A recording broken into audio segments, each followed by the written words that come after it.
And after we finish the satsang, there is lunch, so join us for that. And we will also have prasad, so you can get blessings from Swamiji and you can offer at the end of the satsang. And it's my great pleasure to welcome Swamiji and introduce Swamiji to those who have not met Swamiji. I know many of you know her, but I would like to take the pleasure to introduce her. Swamiji is a long-term disciple of Pujya Swami Dayananda Saraswati. Swamiji Swatma Vidyanandaji. Swamiji is teaching Vedanta all over the world. She's been traveling internationally. She's the Acharya of Arsha Vijnana Gurukulam. That's the ashram located in Eugene, Oregon, as well as have a lot of centers in DC and Atlanta. Swamiji also spends half of her time now in Rishikesh, resident Acharya for the Dayananda Ashram at Rishikesh. Has been teaching Advaita internationally, and she's very active, I should say, in the interfaith movement. So she has been giving a lot of talks in the interfaith movement, making sure there is harmony and peace among various religions. And she's also an author of many books. I have some copies there, like one copy there, but the rest you can get it on Amazon. The books are there. One is called Samvada, and there is another, that's a conversation between student and teacher. And then there are two more books. One is Freedom from Distress, and then there is one talking about overcoming self-sabotage in spiritual growth. And recently, there is a book that has been released on guided meditations. Then there is also contemplation cards, which are very, very nice, very timely, and it will just give you one capsule for the day. And there's I've kept that on the countertop there, so you'll be able to see what they are on oneness. And having said that, I'm going to leave it to Swamiji to enlighten us. A guru is the one who removes the darkness through the light of the knowledge, and that's what we are here for. Thank you, Swamiji.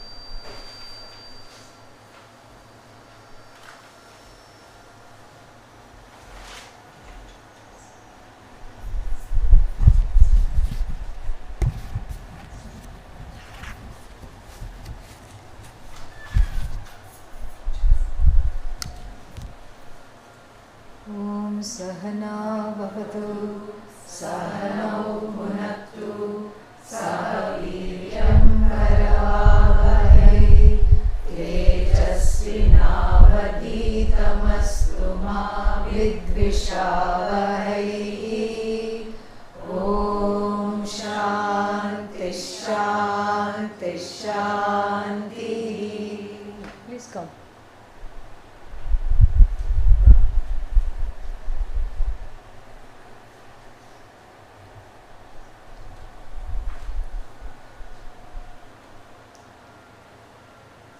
Nice to see bright faces.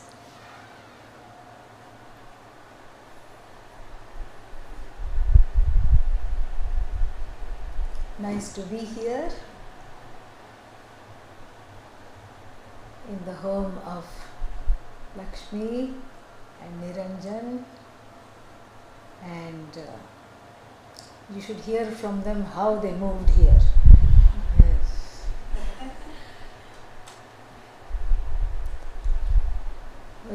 Story of a miracle, many miracles. And feels a little surreal to be sitting in your house in California. Isn't it? Yeah.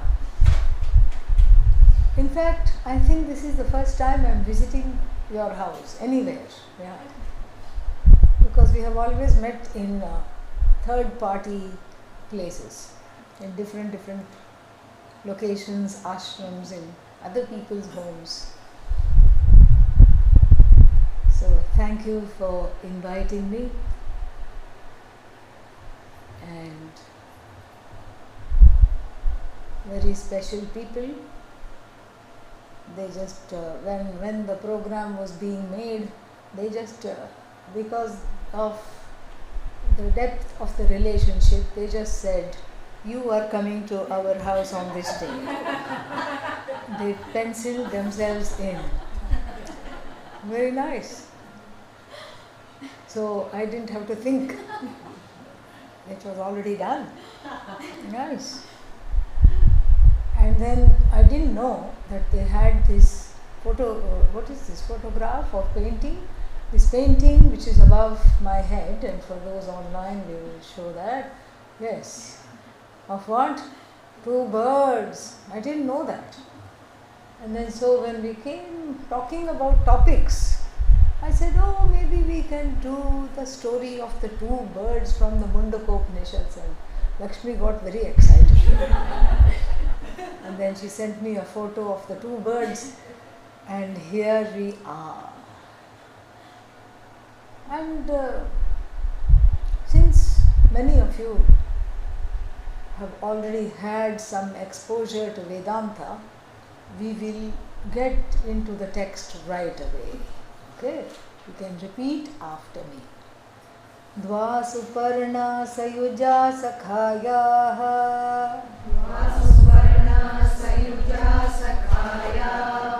Samanam vrikshe parishasvajate.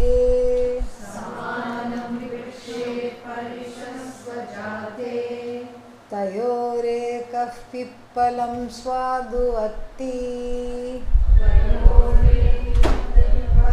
Swadvatti. Anashnannanyo bhijakashiti.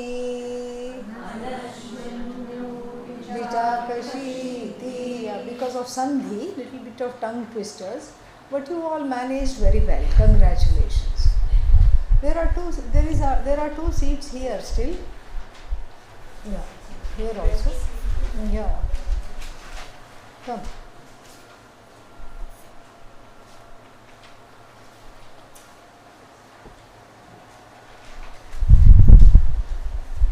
And for those with access to chiropractic services, there is a seat here also. So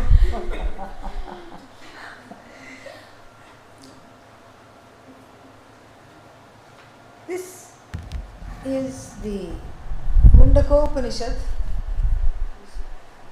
breaking into a certain kind of a sudden allegory in the middle of the Upanishad. And there is a imagery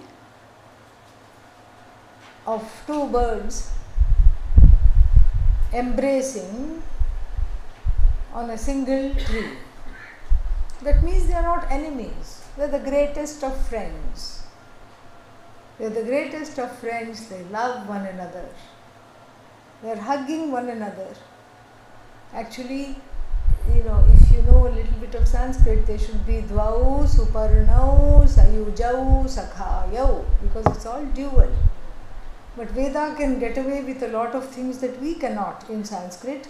So it is Vedic poetic license called Chandasam. Dvau, Suparnau, Sayujau. Sayujau means they are together. Sakhayau, they are the greatest of friends. Suparnau means birds with shining wings. Samanam vrikshe, in the same tree, they are hugging one another. Parishasvajate. And here is where the similarity ends. Where does the similarity end? They both are there, they are on the same branch, they are sitting together, and then they are greatest of friends. That's where the similarity ends. After that, we see the differences. One of them is a restless little fellow. Flap, flap, flap, flap, flap, flap. Goes from branch to branch to branch to branch to branch. Goes from branch to branch, and keeps flying around, restless, unable to just sit. After all, what are wings for? The wings are for something, and the wings are to fly. So what does the bird do? The first bird keeps flying and flying and flying around all the time restlessly. Why? Because it is in search of berries. Tayoho, of the two, ekaha, one of them, pippalam. Pippalam means berries. In fact, there is a teacher of the Prashnopanishad. His name is Pippaladaha. Pippaladaha means the berry eater. Maybe there was a rishi who was only eating berries, and so he is called Pippalada. So Pippalam means berries. So the first bird is very fond of what? Berries. Keeps on looking for berries, eating berries, and the other one is not eating. Without eating, it is just looking at the first bird.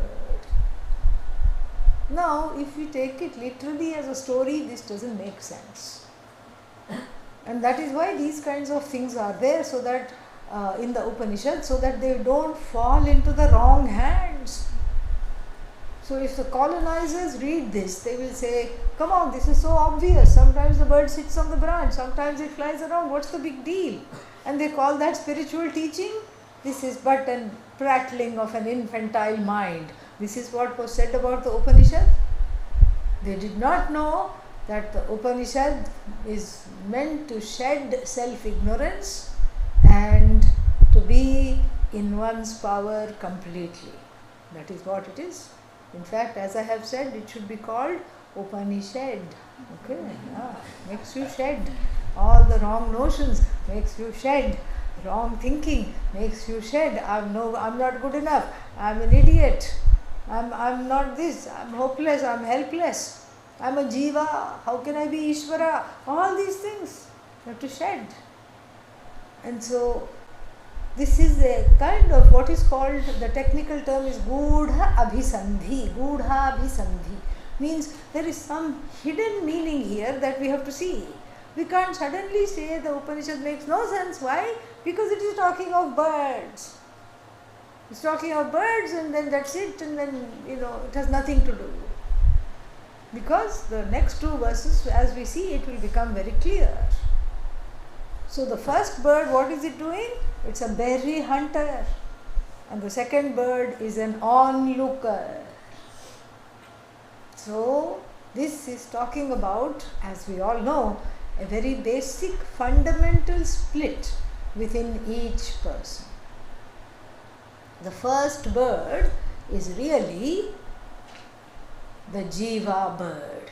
The jiva. What does the jiva do? Complain. Yes. Jiva means individual who is full of complaints. That's the only difference between jiva and Ishvara. Ishvara, have you heard of Ishvara complain? Never. You forget to offer Naivedya. One day you forget to say Pranaya, Swaha, etc. Still say no complaints. And the jiva, on the other hand, full of complaints. This is the only differing factor. Otherwise, Tattvamasi would have worked a long time ago, and one would have already been completely free of samsara, in moksha completely. Tattvamasi does not work. Mahavakya saying that you are Brahman does not work. Why? Because we are all eclipsed by complaints, constant complaints, and therefore this is the first. The complaining one is the first bird. Oh, but it doesn't say in the Upanishad it complains. You have to read between the lines. And that is why it is a pramana. You have to understand fully what this bird is doing.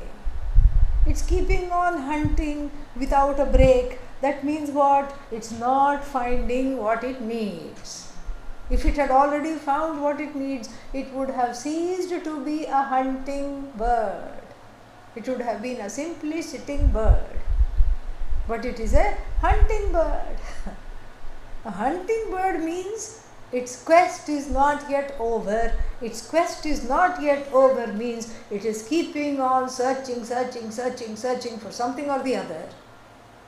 And therefore, that means it is complaining because it's not getting what it wants. It's very simple.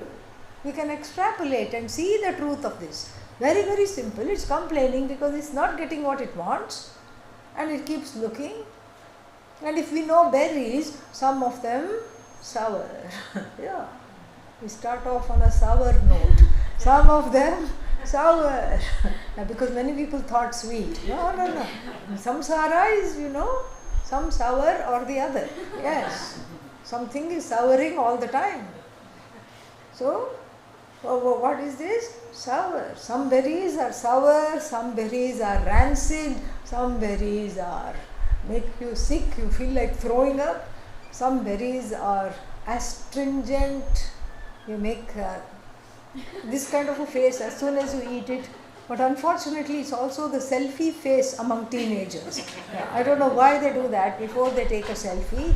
I wish they didn't, but that's okay. Yeah. So, and then once in a while what happens? Sweet berry, finally, this is what I was looking for, it came.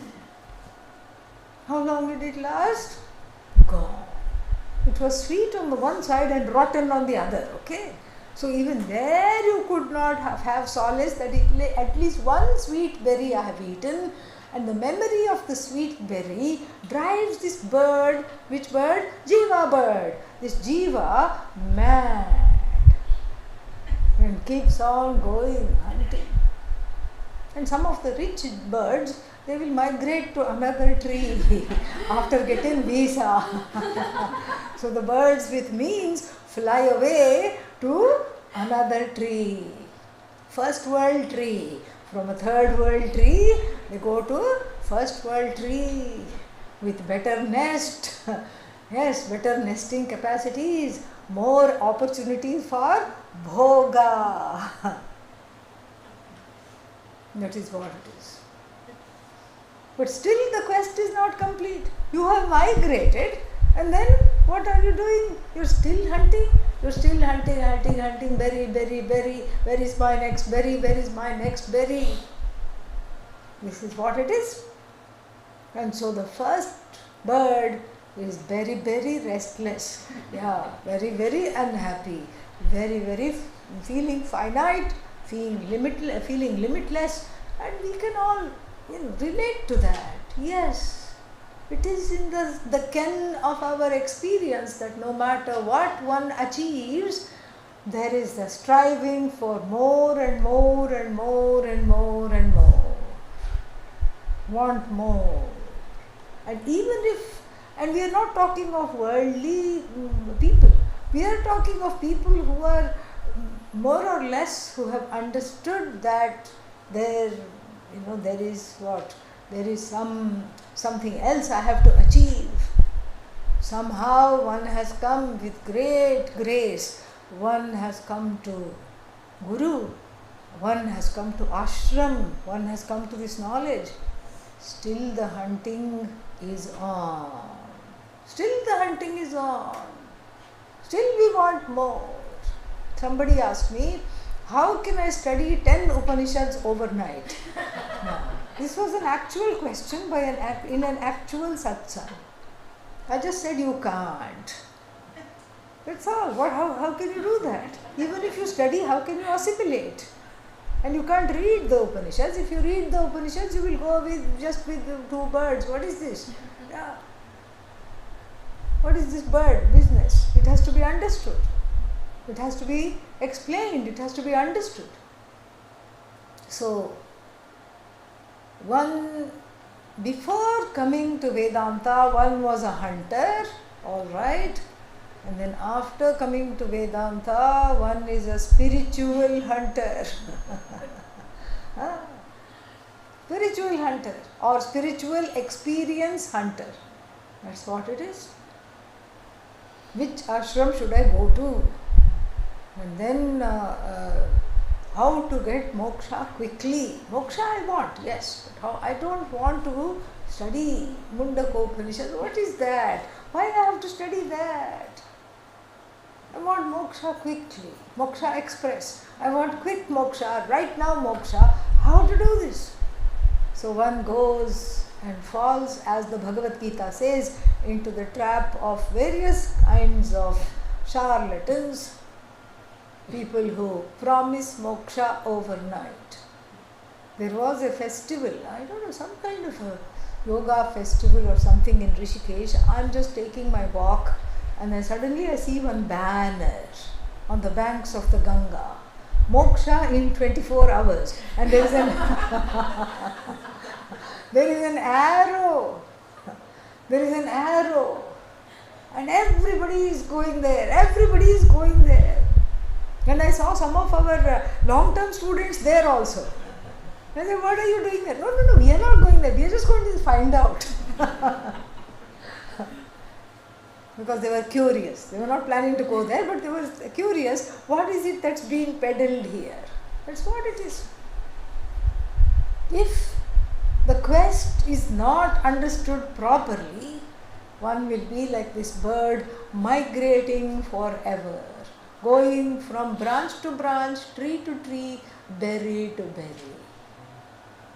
This is the first bird. The second bird is called Ishvara bird. A bird that is the onlooker, the one that doesn't complain, the one that simply watches. Sakshi bird. Sakshi bird is Ishvara bird, is Brahman bird, it's all one. There's no difference. Don't think that there are three different things. All one. Sakshi means what? Witness. So the second bird is witness. If the second bird is the witness, what is the first bird? Witless. Okay, yeah. Not much difference in spelling, but a big difference in the meaning. Witless bird, hunting all the time. And then the witness bird. Witnessing this restlessness is one that is stationary, still, calm, tranquil, not wanting to go here and there, not wanting to run around, not wanting to gain anything, not wanting to get rid of anything. This is the one that is to be understood, identified with, and assimilated. Really speaking, how many birds are there? One only. Yeah. If you said two, see me after the talk. So, only one bird is there. Only one bird is there. There is an as though split in everybody.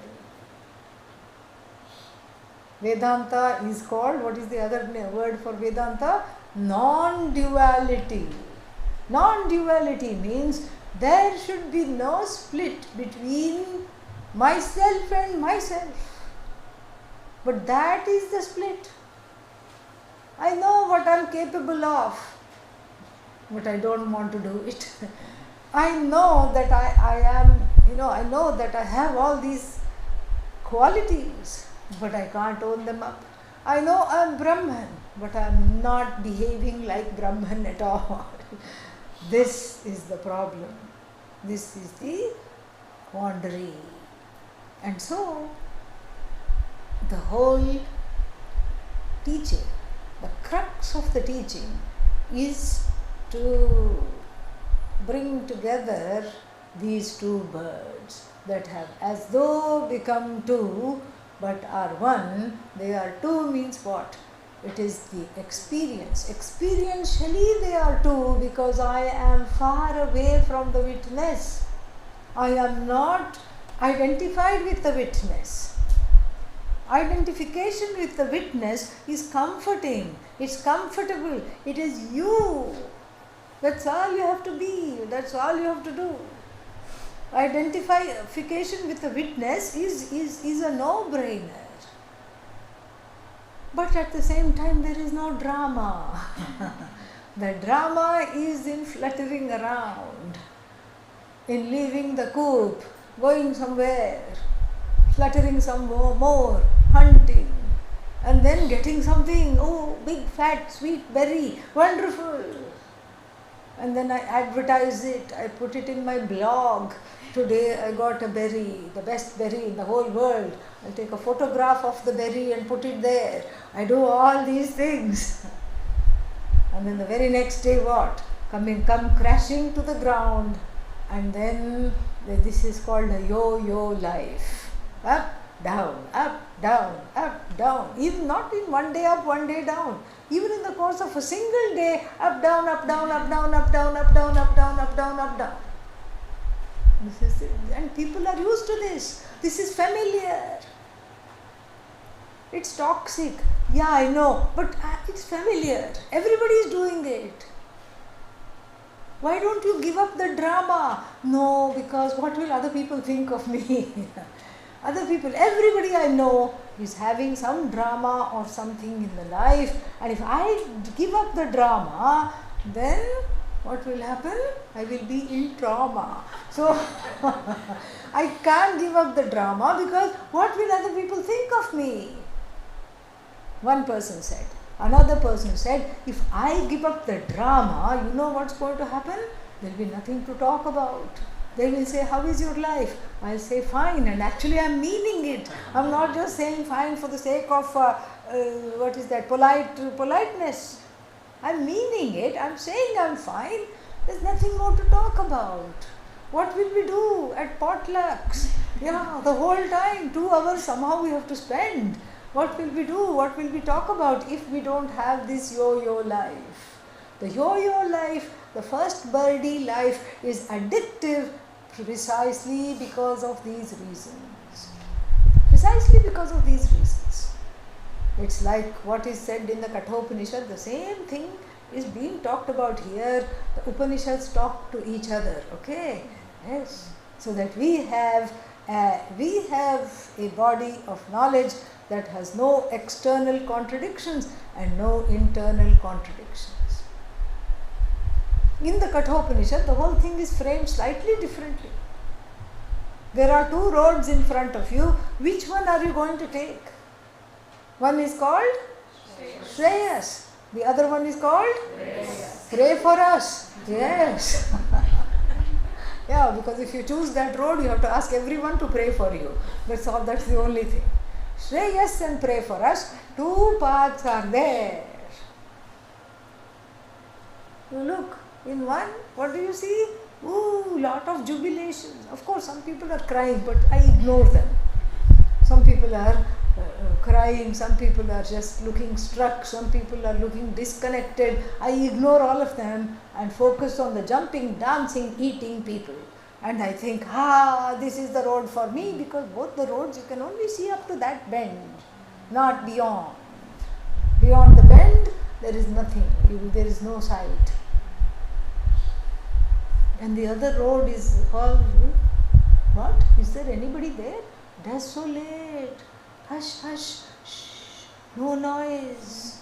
Wait, are there any people? 2, 3 people in orange are going.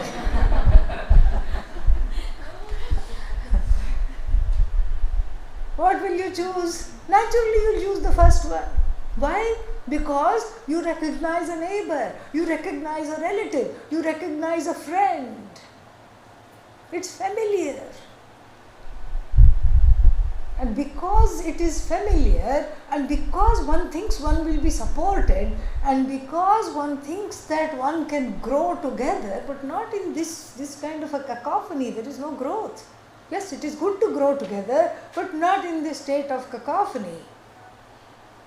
So one makes the wrong choice when repeatedly, life after life after life, Because desiring safety, desiring whatever one thinks safety is. It's in fact, the Pray For Us road is the most unsafe. Okay? But desiring a certain kind of a familiarity, a certain kind of a safety, one chooses the wrong road. When? Life after life after life, all the time one is choosing the wrong road. Every time one is choosing the wrong road, all the time one is in a big flux. This is our problem. And so the problem that one faces is not because there are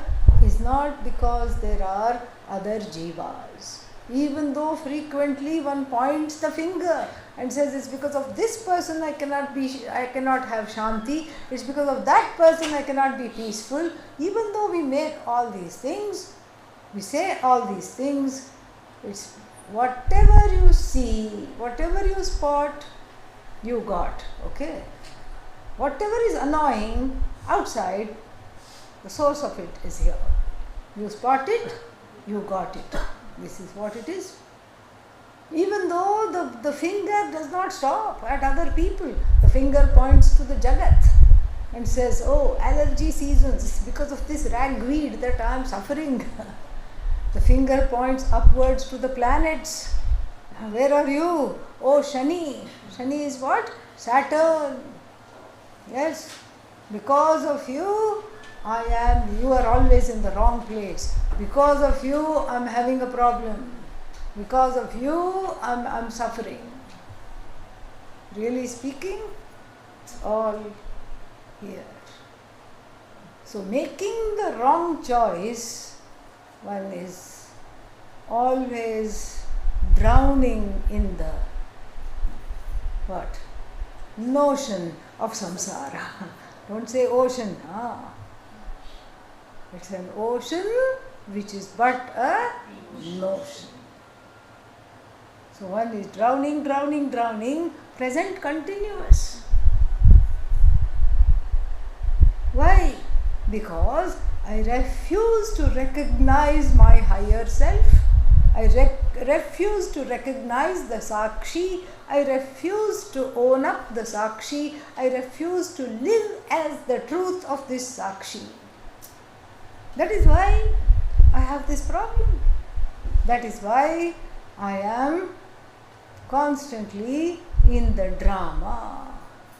That is why I cannot drop the D in the drama. What happens when you drop the D? Rama. Yes, that's what Shreyas is all about. Atma Rama. Yes. What is Rama? Ramante yasmin yoginaha. That consciousness, that Brahman, that Ishvara, in which all the yogis revel. That revelry I am not capable of. Revelry means I own up. I am enough. I never say I am enough. I never say I have enough. I am always, because I have made some wrong choices. So therefore there is this sense of duality which is oppressive. And the Upanishad says, the Shruti says, address the duality within. Same thing Bhagavad Gita also says. Jahi Shatrum Mahabaho Kamarupam Durasadam. Address the inner enemy. Forget the people standing in front of you.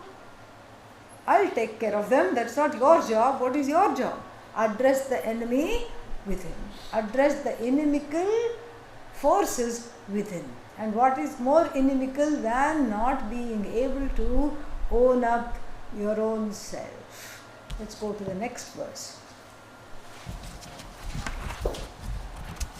Samane vrikshe purusho nimagnaha. Samane vrikshe purusho nimagnaha. Anishaya shochati muhyamanaha. Anishaya shochati muhyamanaha. Jushtam yada pashyatyanyamisham. Jushtam yada pashyatanyamisham.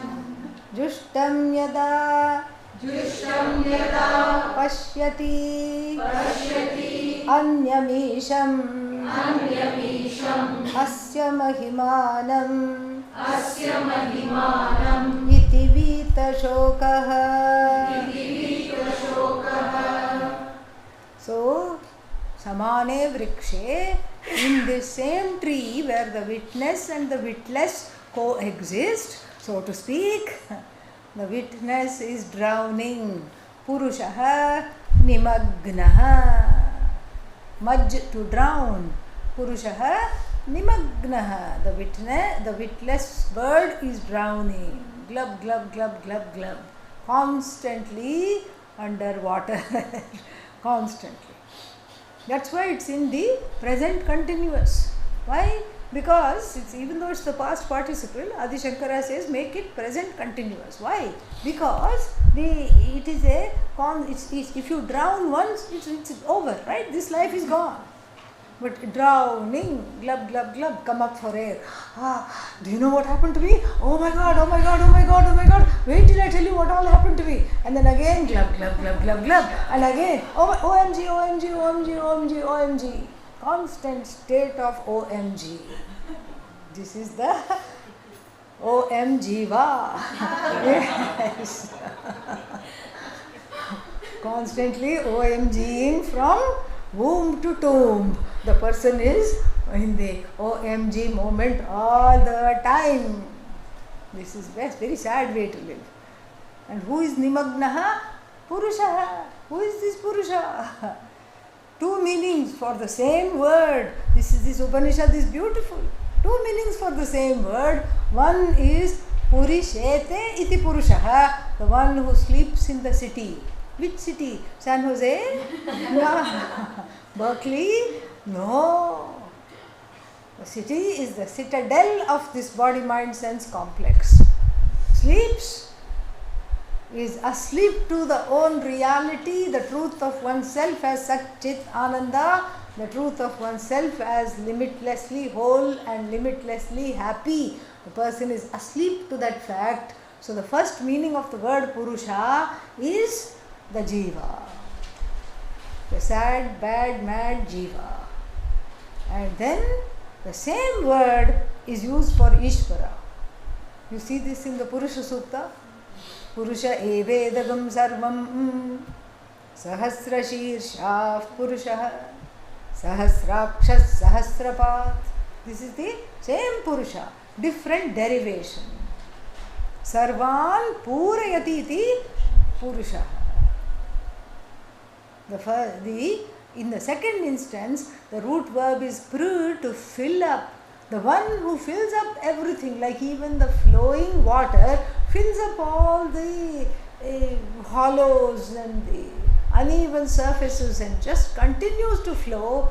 The second meaning of the word Purusha is the person who is extremely accommodative, giving, free, knows that one is free of this body, mind, sense complex, appreciative, non-complaining, compassionate. That is Ishvara. That is you. That is the truth of you. Here which Purusha is talked about? First Purusha. Samane vrikshe Purusho nimagnaha. Glub, glub, glub. Oh, but I thought we are all Ananda. Yes, this person's name is Glub Glubananda. It's all it is.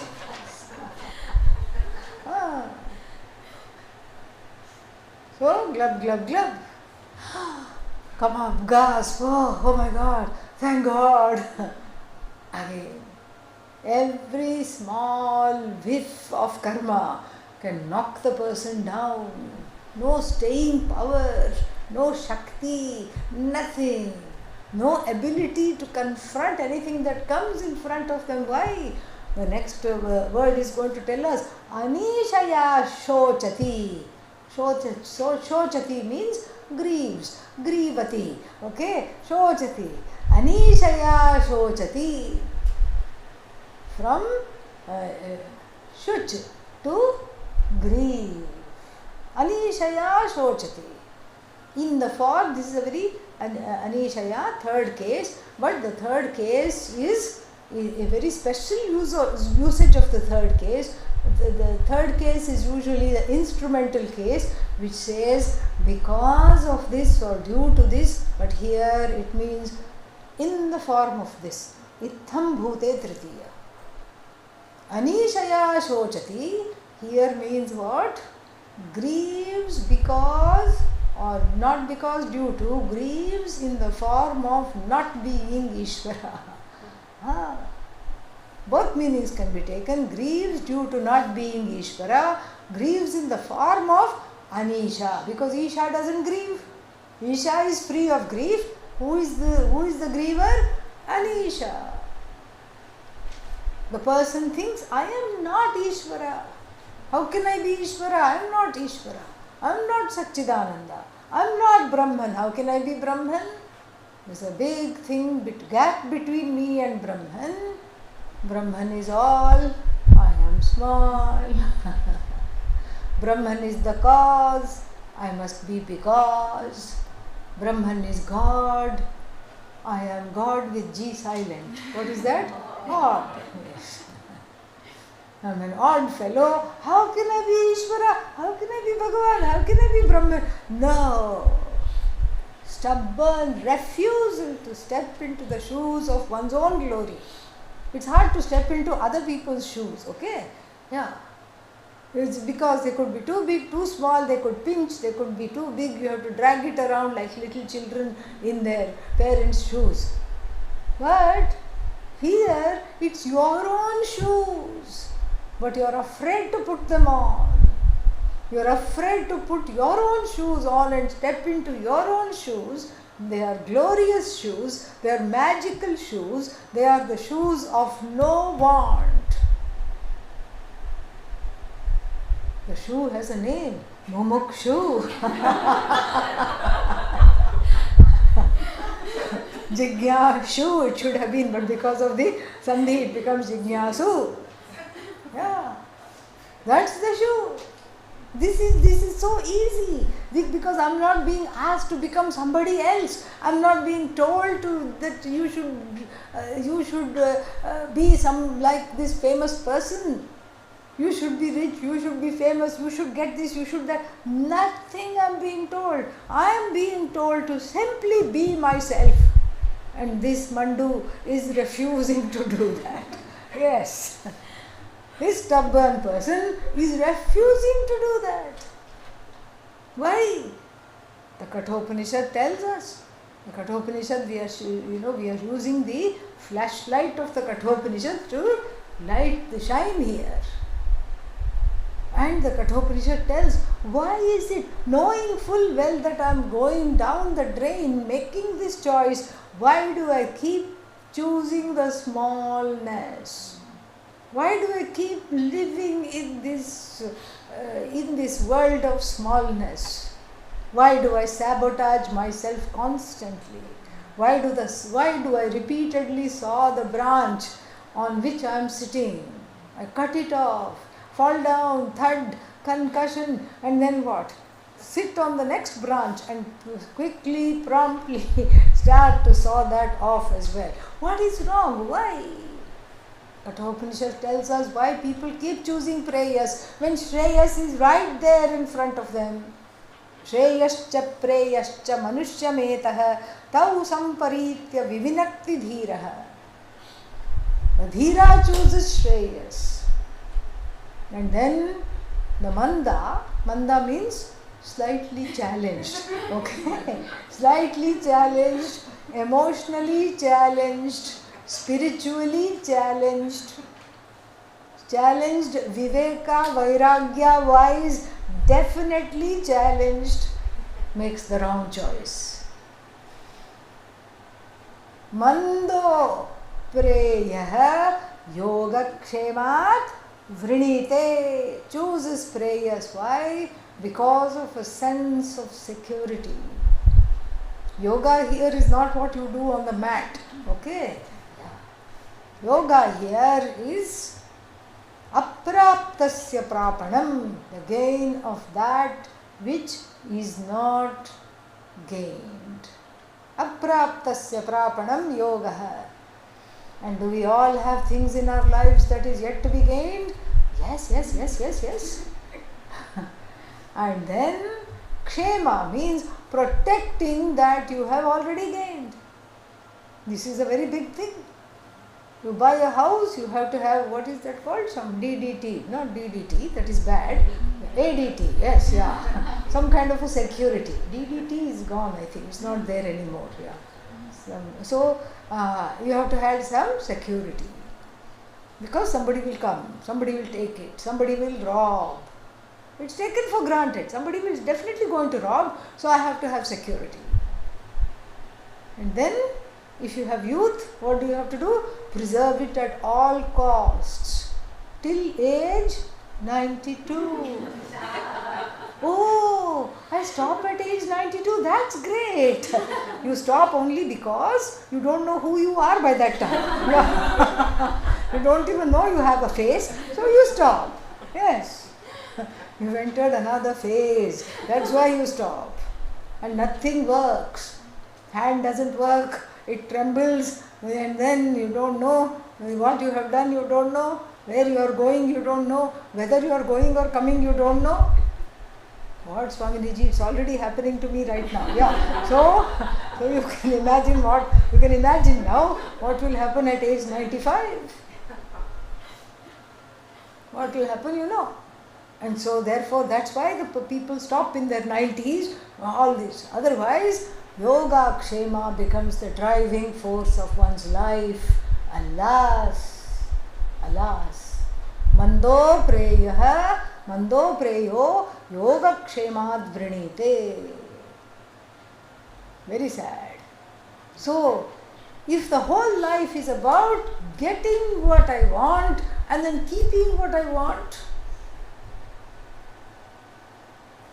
then what else is left? Where is the space to think of anything else? Where is the space to have lofty thoughts, lofty ideas? Where is the place for self-enquiry? Where is the space to see yourself apart from this rat race of everybody is into yoga and kshema. You are also into yoga and kshema. What's the difference? But I want to make a difference. Everybody wants to make a difference. The choice itself is wrong. If the choice is wrong, you know what happens? The consequences of the choice will also be wrong. If I keep getting into the wrong train and then it's going where? To Chennai. I got on it because it looked nice and then sat on it. Then I said, no, I want to go to Delhi. I want to go to New Delhi. Why am I in Chennai? Then I'll take another train. Oh, this train looks very nice. Beautiful colors, nice cushiony seats. Okay, let me go sit in that. And then what? Back to Chennai. This is the lot. This is the lot of people choosing prayers. And then it says Anishaya. Because of not being able to own up myself as Isha. Anisha. Anisha means Na Ishaha, Anisha. Opposite of Isha. Virodharthe Nanj. This Nanj pratyaya, this negative particle is opposite. Not other than Isha. Other than Ishvara means what? I, another Ishvara. No, that's not that's not what we are talking about. Yeah. That's not what we are talking about. Opposite of Ishvara is Jiva, and that is what? Anishaya Shochati. The identifying myself as opposite of Bhagavan. Opposite of Bhagavan is this complaining one, complaining constantly, glub, glub, glub in the notion of samsara. This is the one, Shochati. Why? Muhyamanaha san. Muhyamanaha san, deluded from one's own progress, from one's own destination. Where do I want to go? Don't say New Delhi. Okay, that was just in the Drishtanta. Where do I want to go? Moksha. What do I choose? Samsara. Repeatedly, if I keep choosing samsara, you won't get moksha. You will get mocha. That's all. Starbucks will be somewhere nearby. Many Starbucks, they are very clever. They are all near Shivananda ashrams where there is no caffeine given. So everybody goes there. Anishaya shochati muhyamanaha. Okay, you're just giving us a sad tale. How to come out of this? Look, here it says, Jushtam yada. Jushtam means when one connects to the worshipful one, that which you keep in the puja room and worship, and that which you keep and say, oh, please, give me this, give me that. Ishvara becomes a kind of a wish bank. Okay, that's how one invokes Ishvara. Give me this, give me that, give me this, after that give me this, before that give me that. No, the order was wrong. Okay, alright, never mind, I can't make up my mind, give me all at the same time. Yeah, let this one be okay, let that one be okay, whereas somebody else, let them continue to be sick. It's alright, so no prayer for them. Yeah. So this is what I think Ishvara is. This is what I think Ishvara is. My whole understanding of Ishvara is skewed. I think it is that which I just show one lamp and offer few dry fruits because I'm lazy. I'm not going to make anything. I'm just going to offer some dry fruit. Here take some water, here take some camphor lamp. This is what Ishvara, and then usually Ishvara in other than India is in a closet. Okay, yeah. So you close the closet and then that is the puja room finished. That's not Ishvara. The Kena Upanishad specifically talks to this.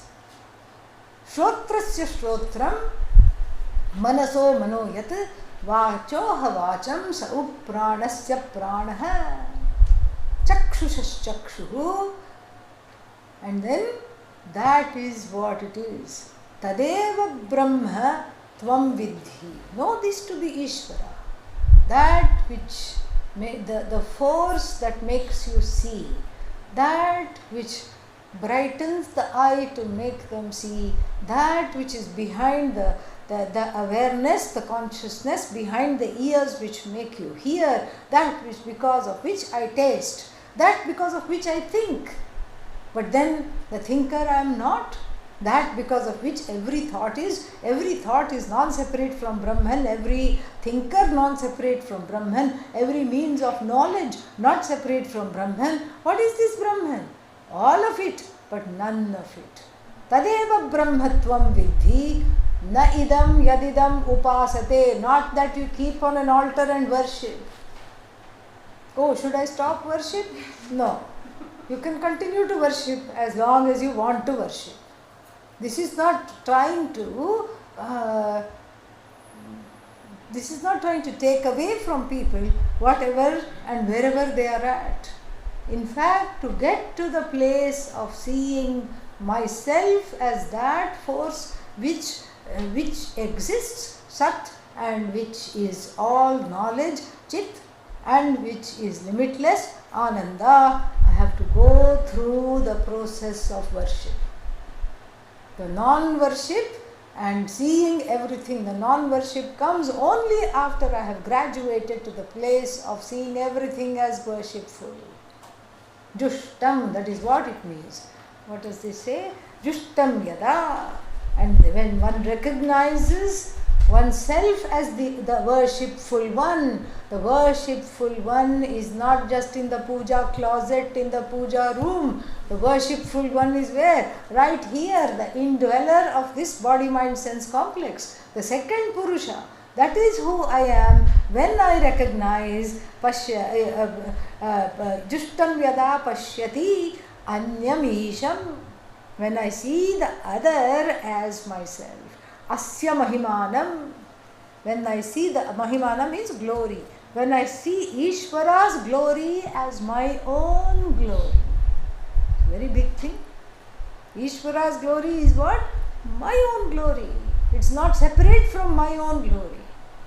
So therefore it is a process. So first you say, Ishvara is the whole universe. First you say, here an Ishvara, there an Ishvara, everywhere Ishvara, Ishvara. Old Mac Jiva sings like this. Okay, everywhere there is Ishvara, Ishvara, Ishvara, Ishvara, Ishvara. Now Lakshmi will write a poem. I can see it in her head. It's brewing. Old Mac Jiva poem is coming. Yeah. Then she will send it to me also. Yeah. So then so in the beginning you have to Ishvarize the whole universe. You have to see everything as Ishvara, not just the nice things. The difficult things are also Ishvara. In fact, you start with the difficult things. You start with all the difficult things, the difficult people, the intractable ways of their behavior. Everything you see as Ishvara, and then you don't stop there. That is but a stage from where you graduate to see the vision of Vedanta, that everything is an extension of me. Why? I am non-separate from that Ishvara. I am that Ishvara that I want to see. I am that Ishvara I want to be. I already am. It's a process of discovery where you can't skip the step. That's why you shouldn't stop the worship. Worship can continue while knowing that what I worship is ultimately the truth of myself alone. That awareness has to be there. Why? Because even the Jnani, the knowledgeable one in the Bhagavad Gita, is described as what? Bhakta. 4 types of bhaktas. Otherwise, if bhakti were to go away, then the Lord Krishna would have said, there's Trividha bhajante mam. What does he say? Chaturvidha bhajante mam. 4 ways they worship me, 4 ways they relate to me. One is what? 911 Bhakta only thinks of Bhagavan in emergency. If there is no emergency, no Bhagavan needed. The other one is a deal-making Bhakta. You do this for me and I will go to your temple and, oh goddess, and give you a sari. Is the goddess waiting for your sari? No. Very, very sorry. She ain't waiting for your sari. Okay? Deal-making Bhakta. And the third one is the one who wants Bhagavan not as a means to many ends, but as the end in itself. The one who says, I only want you, Jignasu. And the fourth one who knows, I am non-separate from this Bhagavan. But still continues to be a Bhakta. What kind of a Bhakta? A lightened Bhakta. A Bhakta that is lightened of the Ahankara. A Bhakta that is free. Then why do you call this person a Bhakta? Because the person knows from the standpoint of the body, mind, sense complex, there are many things I don't control. I, as the ego in the body, mind, sense complex, do not control, but I, as Ishvara, I need not control. This is the beauty of it. This is the growth, and this is just somehow, in one verse they have put it, it's just amazing. Jushtam yada pashyati. Pashyati doesn't mean sees, knows. It has to be taken as understands, assimilates this knowledge. Jushtam. Jushtam isham yada pashyati. When one sees this worshipful Ishvara as what? The glory of this worshipful Ishvara belongs to me. I am no less than this Ishvara. I am no less than this Ishvara. That's why we have the Devi Suktam. Devi Sukta, beautiful. Devi Sukta composed by a Rishini in the Vedas, and then she says, I am the mountains, I am the air that I breathe, I am the sun, I am the sky. Very beautiful Sukta it is. A Sukta of oneness. In the Rig Veda it comes. Very beautiful. So, like this, that is and then we find the same expression of oneness of a person who has understood this knowledge in the Taittiriya Upanishad. Hau, hau, hau, ahamannam, ahamannam, ahamannam. I am the food, I am the food, I am the food. Ayyo, you will be eaten. No, wait for the second line. Ahamannado, ahamannado, ahamannadah. Ahagga shloka krid, ahagga shloka krid, ahagga shloka krit. I am the composer of this sloka that you are reciting just now. I am the food, I am the eater of the food, non-separateness. This is the expression of non-duality, and that is where you need to go. There are no short-term fixes. I don't have to come here to tell you the short-term fixes because you know that all your life. In fact, the life has been fixing up from one short-term fix to another fix to another fix. Where has it landed you? In a big fix. That's all. You don't need one more fix. You don't need one more deity, some magical miracle. You don't need to look for miracles. You are the miracle. And the greatest miracle is that even after being told all this, one still doesn't understand. That is the greatest miracle. We need to keep hearing it again and again and again, like a rock, a rock in the river. Why is it called rock? Because it's rocked by Mother Narmada river. Yes. First it has all these angular, jagged edges. Then you have sent some special divers and they go in and bring out what? Shivalinga, Banalinga, smooth. And you see other stones also there inside, composite. It has become a fossil, it is a holy thing. Why is Shivalinga seen as holy? Because there is no angular things from where you can get hurt. It is the last frontier of formed worship. It is the last frontier of duality, Shivalinga. Because it is smooth and it is there, it is as though all forms were packed into one form. That's what it would be. And a stone can lose its angularity. A stone, just by the mere undercurrents of the river. What to talk of this jiva? And when all the Purusha means person. And what is the jiva? Personality. The personality is seen as mithya. Mithya means not the ultimate I. The personality, I do not identify with the personality. Cognitively, I drop the personality to have darshan of the person myself within. Which Purusha? Sarvan Purayati iti Purusha. The one that doesn't need anything, the one that has dropped the desiring, wanting person.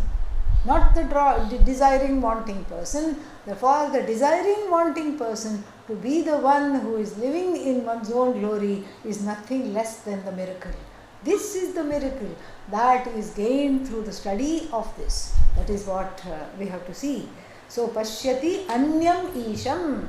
Anyam Isham, the other Lord, the one that I thought of as other than me, I see. And what do I see? Asya Mahimanam. This Mahimanam is belonging to me. This Mahima means glory. Masculine word, okay? Don't name your girl children after it, okay? Yeah. So this is a masculine word, even though it ends in A. Like Atma also ends in A. Masculine word. So Asya Mahimanam, this Mahima, this glory, what is it? It's mine. It's like getting a long lost treasure. You thought you had lost it. You looked everywhere. You cried bitterly. You said, I'm poor. This was my ancestral treasure. I'm poor. And then you went to lot of ashrams, lot of yoga you did. You stood on one leg and in the tree pose. You did tapas. You did, what else did you do? Meditation. You did lot of pujas, yajnas, homas, everything you did. You did everything. And then one Samaritan stops by to tell you, this treasure chest that you are looking out for, and you have spent so much time crying, is that perhaps the one that you are sitting on? What? This is moksha. You are sitting on it. In fact, it is you. It has to be discovered. And the second verse here we like very much because it's talking about that self-discovery. that you thought to be Ishvara, and then in South India, whenever you say Ishvara, you go like this, oh MG, so far away. Let me give myself a little karmic punishment. Yeah, that's the thing.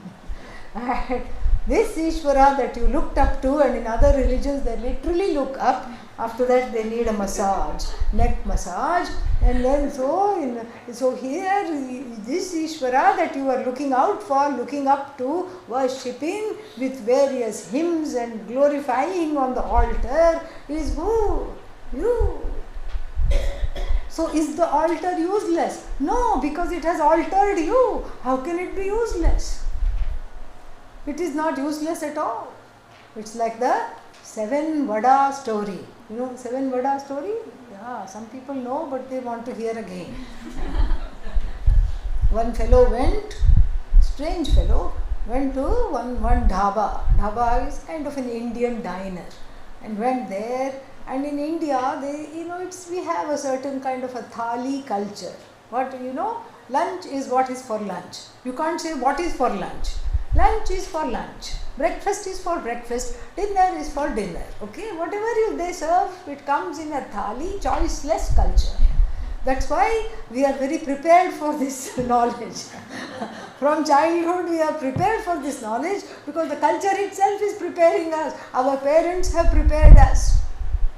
It's amazing. You just eat whatever is put in front of you. You don't say, I'll have 2 helpings of chutney, but I'm on a keto diet, so no idli. You don't do that. That option is not there. So then what happens if you go in between lunch and dinner? What happens? Just whatever is left, something they will give. And he went in between lunch and dinner and asked a strange question. What was the question he asked? He said, well, will this place satisfy my hunger? They said, what, you get these cuckoo people sometimes, slightly off. Not certifiably off, slightly off, harmless but off. Just come sit down. No, wait, tell me before I come in, is this place going to satisfy my hunger or not? Shut up, come sit down. What is there? Vadas. Okay, I'll have 1 plate of vadas. 1 plate of vadas came, vadas went in, and he said, one more.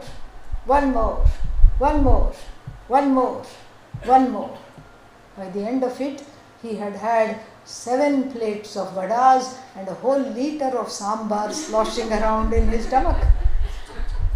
Alright. Then he went to the cashier and gave the money for 1 vada and tried to walk out. That's why there is always some mean looking people, 2 fellows near the cashier. They ran after him, dragged him back and said, hey, what did you do? We saw you had 7 vadas and then you are paying only for 1? He said, look, when I came, I specifically asked that question, is this place going to satisfy my hunger? And you said yes. You said, yes, it's going to satisfy. Come in, shut up, come in, sit down. First vada was of no use. It did not, I was still hungry. Second vada, I was hungry. Third vada, I was hungry.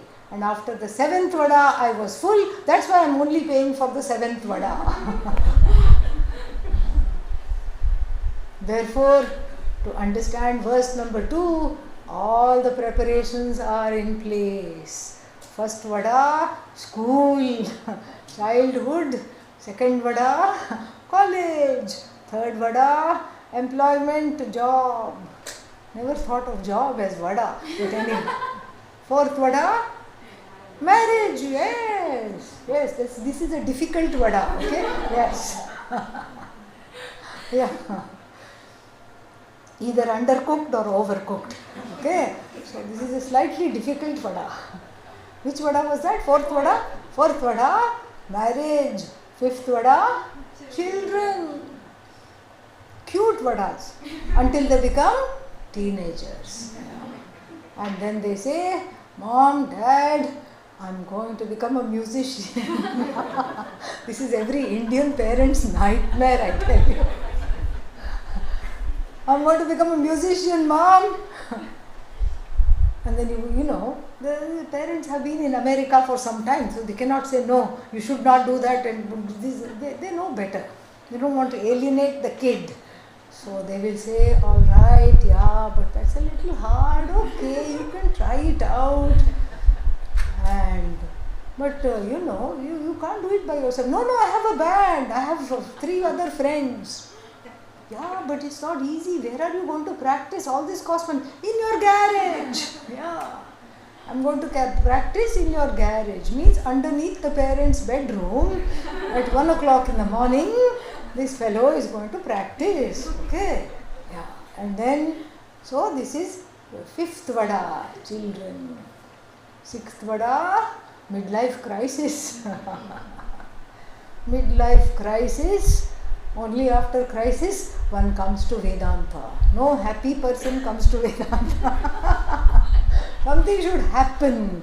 Happening person comes to Vedanta, not a happy person, because happy means it's a kind of a happiness which is a contact high of contacting one's own, karma phalas and gaining something that one immediately wants and getting that and feeling happy. Then you do Vedanta. Even if you offer the 7th vada, you say, no, I'm full, I don't want it. The hunger for the 7th vada comes after the 6 vadas have been gone through. Then the 7th vada in the form of Gurukula, Vedanta, teacher, Upanishad starts to, then you are hungry for the 7th vada. You see, so like this, everything that you have done is not a waste. Whatever you are doing is also not a waste, provided you see it as a preparation for seeing yourself as Ishvara. Everything that you do is a step along the way, not for itself alone. If you have that attitude, then the second verse will reveal itself to you very, very clearly, very, very quickly. Asya mahimanam, then what? Vita shoko bhavati. Becomes free of shoka, becomes free of all sorrow. That is one. Third one, yada pashyaf pashyate rukma varnam. Yada pashyate rukma varnam. Kartaramisham purusham brahmayonim. Kartaramisham purusham brahmayonim. Tada vidvan punya pape vidhuya.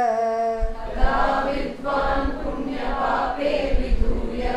Niranjanah paramam samyam upaiti. Niranjanah paramam samyam upaiti. So, Pashyaha means all seer. This is the name for Atma. Vipaschit. Pashyaha, Vipaschit comes in the Kathopanishad. In Kathopanishad, the word Vipaschit comes, the all-seeing Atma, the Atma that never goes to sleep. Aluptadrik, the one that is always ever present. All present means what? All seeing means what? All knowing. That's why it is all seeing. There is nothing that it doesn't know.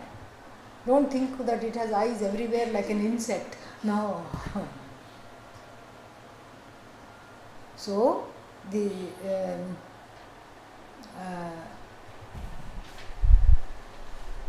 is, don't take it literally, because in the Shvetashvatara Upanishad we have a verse that says that it moves without limbs. Srinoti akarnaha, without ears it hears. Pashyati achakshuhu, it doesn't have eyes, still knows and sees everything. So Pashyaha means it's the most sacred, most holy Atma, the truth of myself, that most holy Ishvara, the one who is the all-seeing one, all-knowing one. Yada Pashyaha Pashyate. So this, the truth of me is what? Pashyaha. Now there are no more 2 birds. One bird has gone. One bird has gone in the wake of knowledge. Where did it go? Did it fly south? I'm a bird watcher, so I'm going to train my binoculars on it. Where did it go? If you ask me, I have a perfect answer for you. It went to the same place where the snake went when the rope was discovered. When the rope was discovered as rope, where did the snake go? Went back to the same head. So where are the two birds? The split is where? In the head, in the heart. So then it has been retracted in the wake of the knowledge. There is only one Pashyaha. So who am I now? Pashyaha. I am Pashyaha Yada. So this bird, this Jiva bird is also what? The truth of the Jiva bird is also Vipaschit, is also Pashyaha. Even though it's in the process of knowing, it is also what? It is still Pashyaha. Yada Pashyaha Pashyate, a little alliteration for you there to enjoy. And what should this Jiva bird see? Rukma Varnam. Rukma Varnam, shining truth of oneself. Self-effulgent eye. The shining truth of oneself when one sees Kartaram Isham Purusham Brahmayonim. When one sees oneself as Karta. Oh, I thought Vedanta is all about seeing oneself as what? Akarta. Now you are making me Karta again. Ayyo. Are we regressing? Should I start sucking my thumb? What should I do now? That Karta, first what is the step? Let's not forget the steps. First I think of myself as Karta, glub glub glub in the samsara, and then after that what am I told to do? Ishvara is the whole universe. So who is Karta? Ishvara is Karta. And now the third step is what? I am non-separate from Ishvara. Who is what? Karta of everything. What kind of a Karta? A non-doing Karta. This is what I am. Non-doing Karta. Sankalpa matrena. That Sankalpa itself is enough.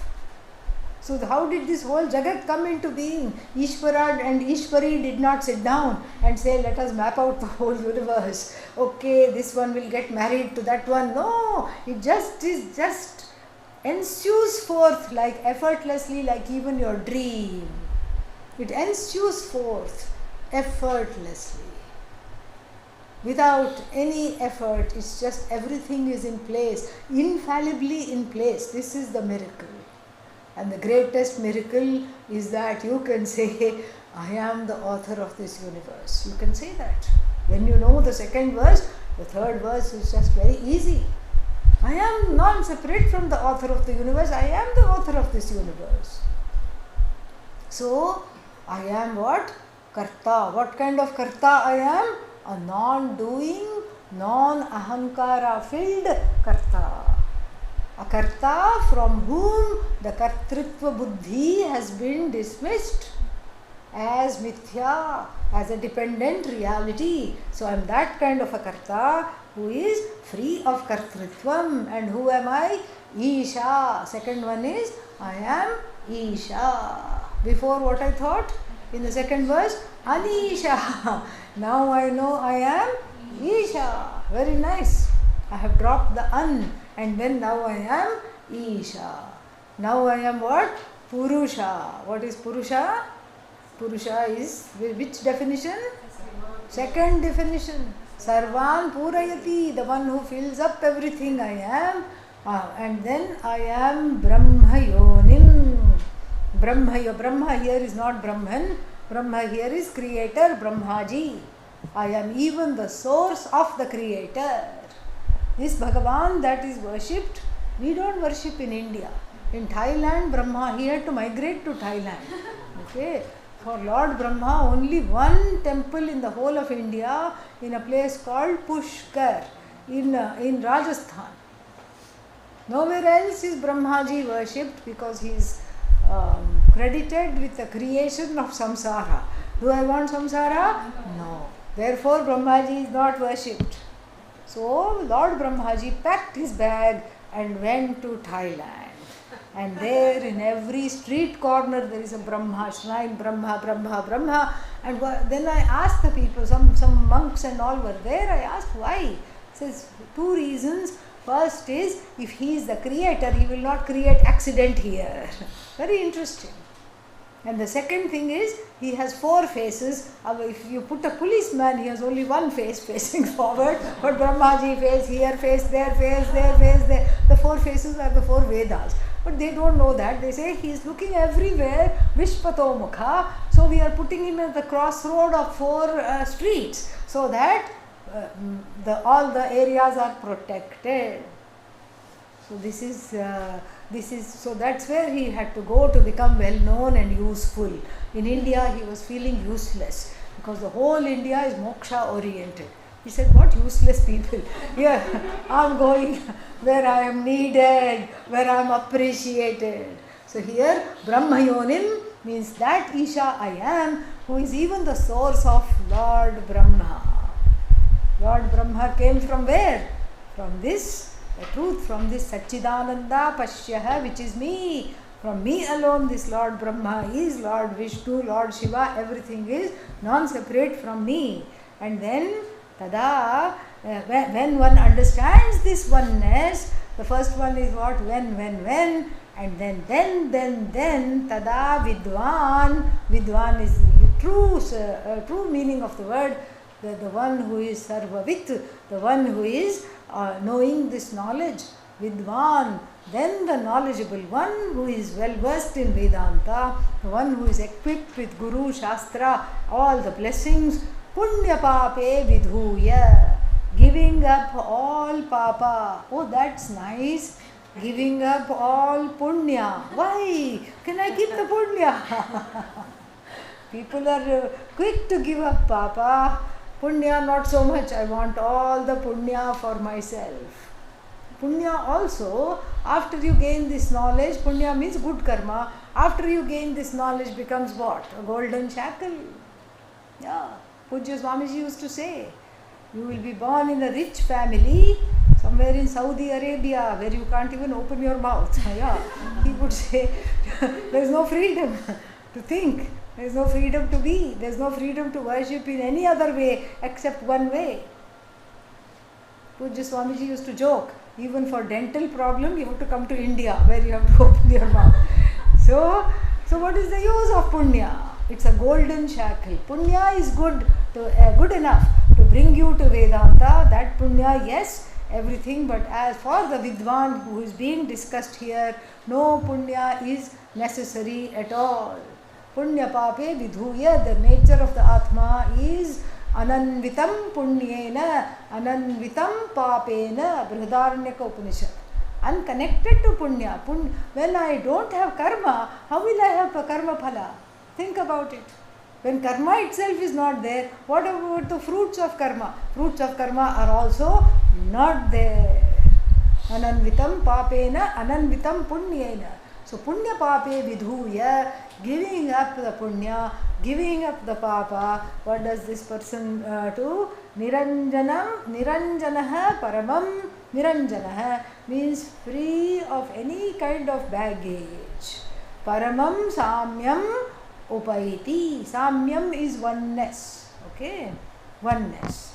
Samyam upaiti, gains the oneness. Paramam, from which there is no coming back. Paramam means the ultimate oneness from which there is no coming back.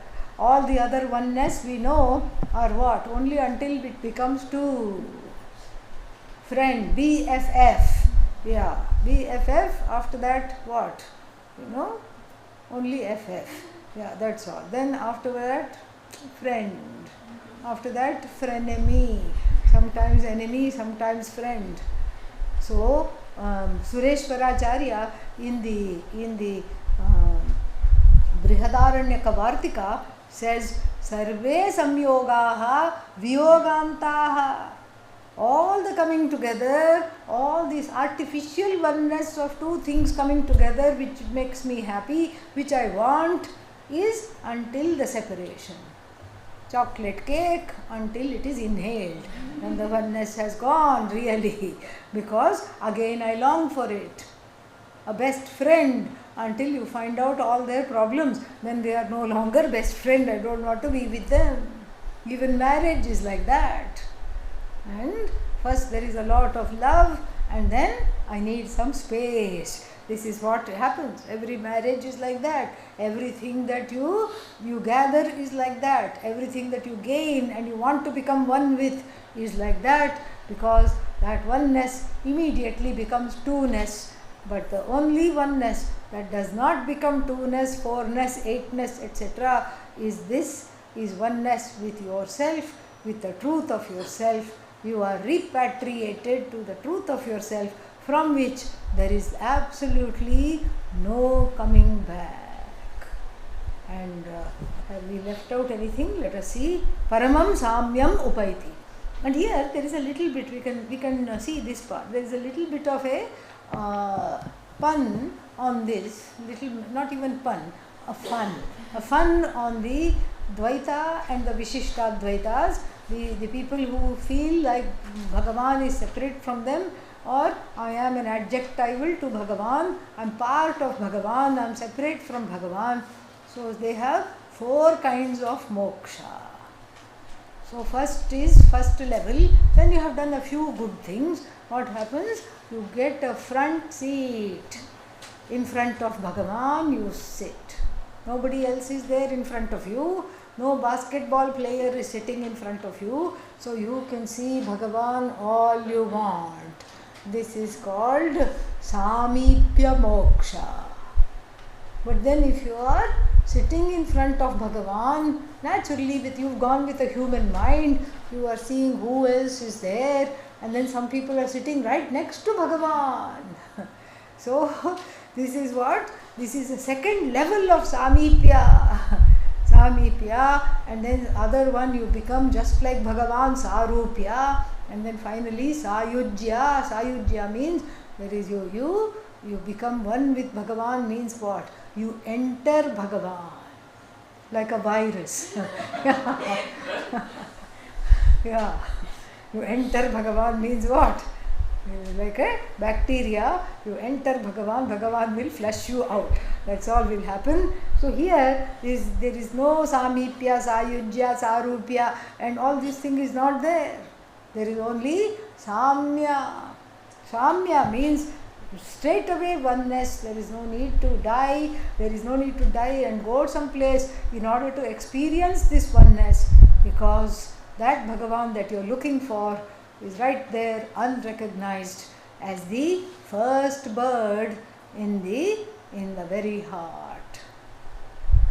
Om Purnamadah Purnamidam Purnat Purnamudachyate Purnasya Purnamadaya Purnamevavashishyate. Om Shanti Shanti Shanti. Hari Om Shri Gurubhyo Namaha. Hari Om. We can have few questions. Yeah? Okay. Any questions are there?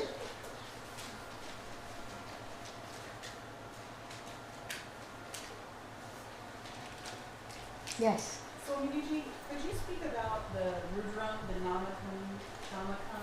Namakam, Chamakam, Rudram. The Rudram is the well, it's okay now. Good. Thank you. So Rudram is one of the holiest chants in the Veda, and it's in the Krishna Yajurveda and in the Shukla Yajurveda also. And then it is a very beloved chant as well, in addition to being holy, because what it is that it is a universal chant.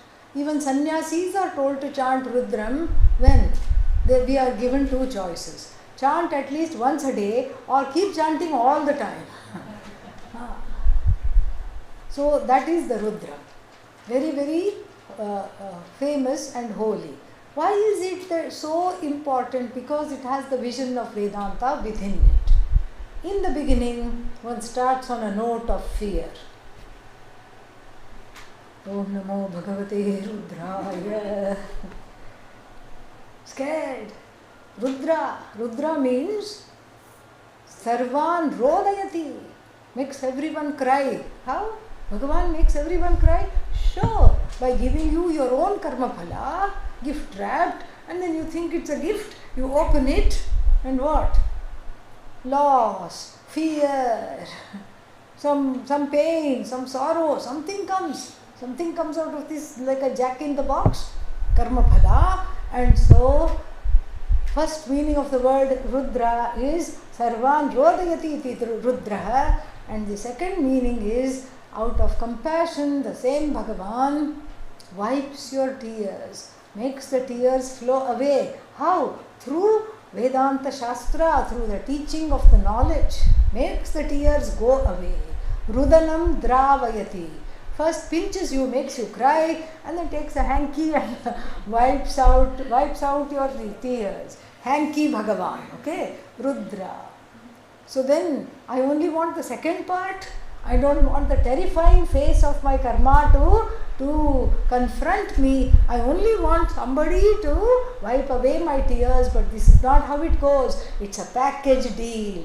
You first cry, then you seek Bhagavan, you are afraid of Bhagavan, then only for those who do Sharanagati, for those who do take refuge, then only the hanky will come out. Nice soft hanky to wipe the tears and to console.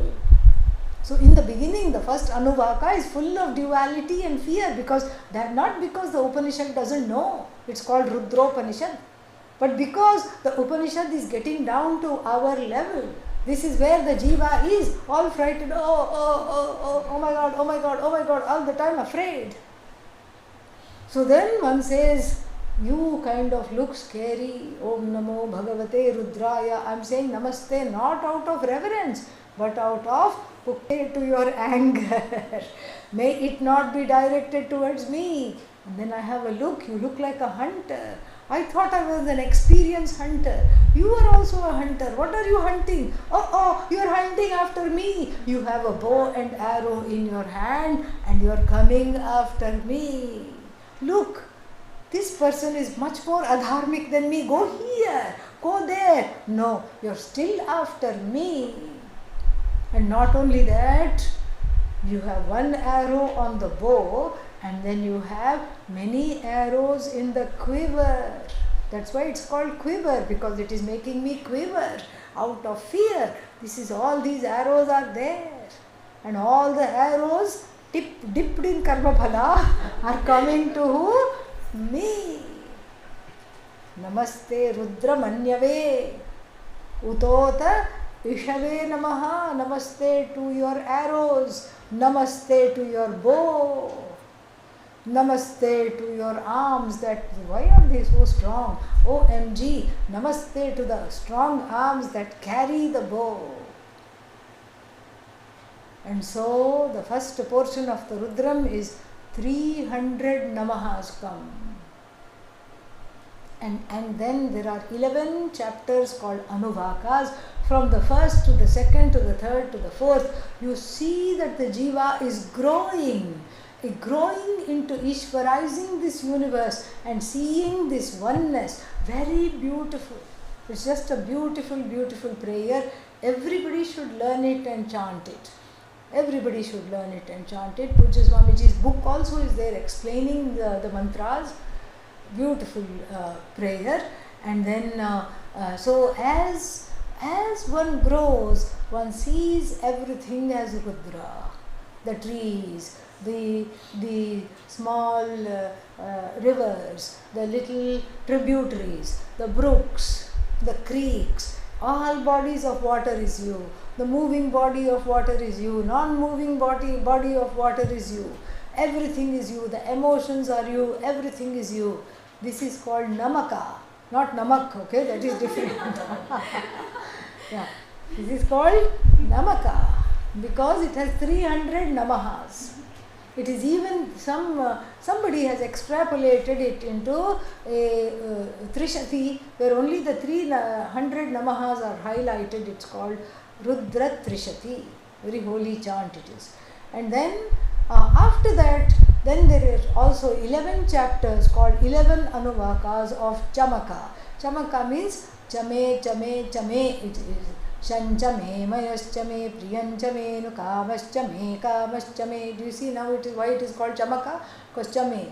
Chame is various objects are named, and then to that you attach Chame. Cha means and.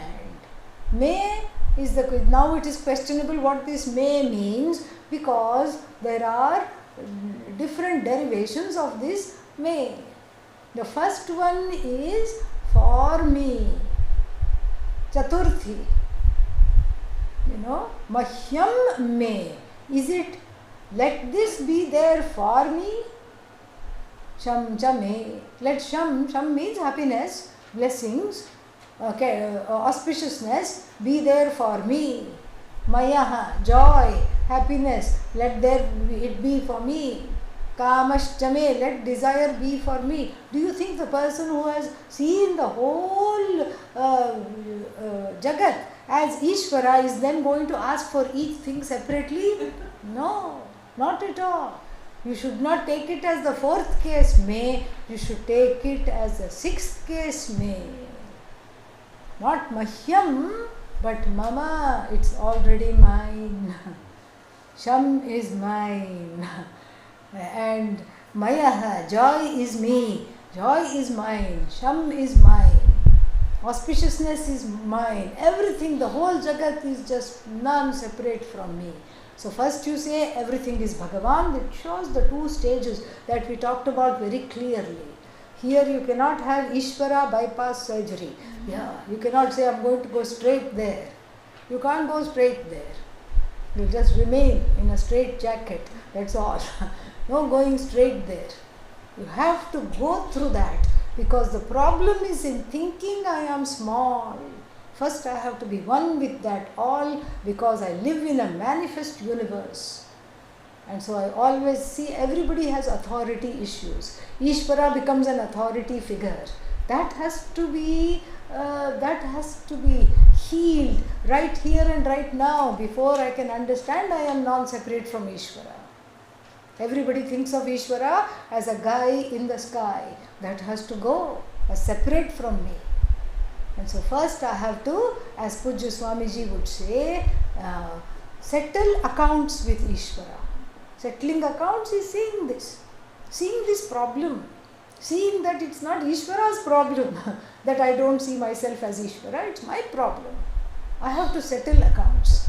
I can't settle accounts with every authority figure, with everybody who has oppressed me. So I go straight to the source and dare to have a connection, dare to forge a connection of devotion, of reverence, and that is the last frontier of duality. I need to, even to dive to Advaita, I need a diving board. That diving board is Sri Rudram. Very beautiful it is.